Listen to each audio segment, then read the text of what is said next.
start off with who are you and what do you do? My name is Imogen Heap and I am a plumber. No, I am a musician and make music, sometimes collaboratively, sometimes hermit-like on my own. Yeah. So you've got a massive online audience, and how did that start? How did it start? Well, I suppose the internet helped, for one, otherwise no internet, no online audience. Just gradually over the years really. I started blogging properly really in 2004, and when I realised I left my label that I was with at the time and realised that I don't have to go through the record label to do anything anymore. It never really strangely occurred to me. I came into the music industry when I was 17 and it was just kind of, okay, record company, I speak to the record company takes this out into the world and I have to go through this wall, and it kind of didn't really occur to me until I was out of the wall that that was down to me. So the internet has cut out the middleman. The middleman is gone, really, and then you can go straight direct into your core audience, I guess. And you get to user engagement, or like audience engagement, I should say. Yeah, it's been fun, really, since kind of instant messaging with Twitter, being able to. I mean, it started, obviously, we had the only way I could kind of access or get messages across would be slow press, unless I was lucky enough to get on TV, which was very, very, very rare. And then, this process of blogging or message boards before, and then leaving messages on YouTube and this, but then later with Twitter, being able to instantly kind of share something from one to many and many to many. That's when I could kind of. Ideas could kind of come in the middle of the night.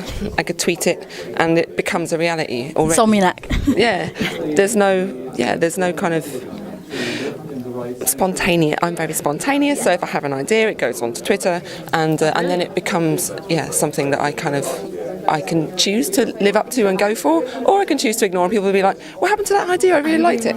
So it kind of encourages me to do the thing, put my money where my mouth is. Indeed. And you probably get this question a lot, but you're a musician, and obviously you've seen the internet as a platform that has opened many, many doors for you. But there's internet piracy, for example. So there's services like Spotify. Is that where you see the future of the music industry going, and shining spotlight on musicians that might not necessarily get into those record labels and those formal ways? Yeah, I mean, I feel like we're way past that already. Yes. Okay, so what's the next is what I'm asking. Sorry. That's all right. I feel like I think when music becomes like almost like water, when you turn on the tap, out comes the water, you pay for the water, kind of on tap.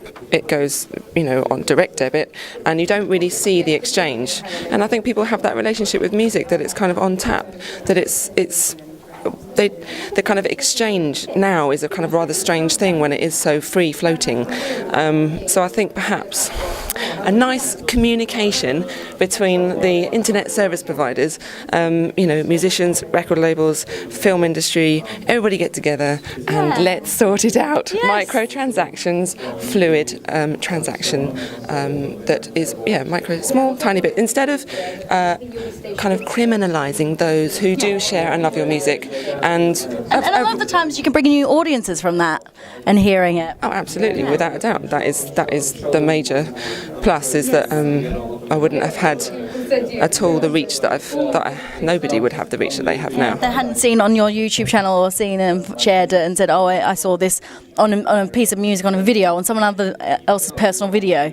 So it's sort of stuff that inspires people, isn't it? Yeah,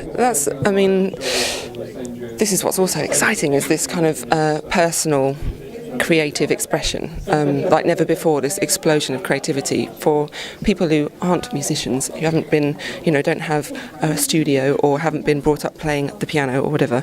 They can equally kind of very quickly assemble a studio inside their laptop and just have just as much chance of getting that music heard. Well, maybe not right now, but in time. Wouldn't it be amazing if you had a filter that would kind of be, so you have you at home, and then maybe you've never released a piece of music before, you put it into the filter through into the world, into the internet, and then somebody else on a completely different side of the planet, or maybe next door, somehow through analysis, your program of liking music, which is very, very sophisticated by that point, gets to understand, okay, you will like this piece of music that this person has just uploaded, and it could be somebody hugely famous like you two, or it could be somebody that nobody's ever heard of, and to have that equal balance, that equal opportunity for anyone making music somehow. Yeah. So my final 4 questions. I've been asking this to everyone, but it's quick fire. Okay. What do you love about the internet? It's free. For now. No, it's not free, I suppose. What do I love about it? I mean, goodness me, it's so many things. It's creative freedom. That's good. What do you hate about the internet? That it never leaves you alone. And what do you think is most different? What is the difference between your online personality compared to your offline personality? They're actually quite similar in the sense that they're both very disorganised and very sporadic and placed all over the place.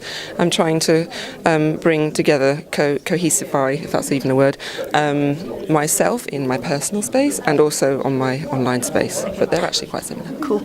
And if the internet didn't exist like it does today, what else do you think you'd be doing? Well, I'll be making music in some other way.